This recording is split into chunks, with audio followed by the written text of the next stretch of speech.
I think Zidane is both overrated and underrated. He's overrated by the people who live off the nostalgia and the highlight compilations of Zidane, and he's underrated by the analytics community. And he's also underrated by Michael Cox, who of course is a great football writer. And in one of his books, he claims he went back and he watched basically every Zidane game from the late 90s and early 2000s and came away with the conclusion that he's overrated and he was incredibly inconsistent and he wasn't actually that good.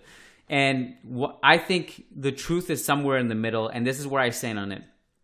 The people who are in the analytics community and also by extension Michael Cox, I think where they get it wrong is that, one, they judge Zidane by goals and assists, when the reality is he actually played deeper quite a bit in his career, and we do not have any advanced analytics on him.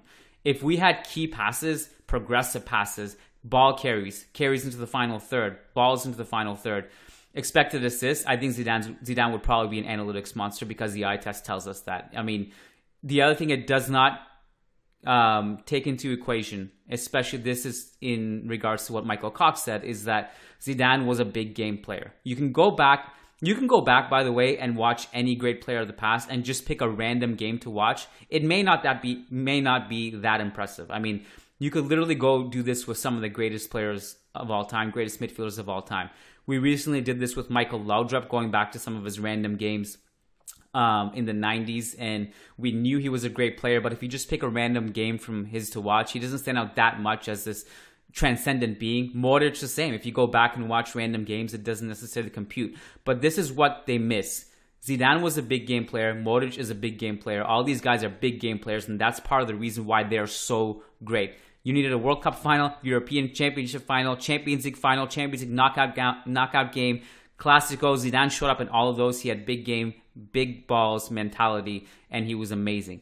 And I think he is one of the greatest midfielders of all time. And I think while some people take it overboard, they think he is the greatest midfielder of all time, or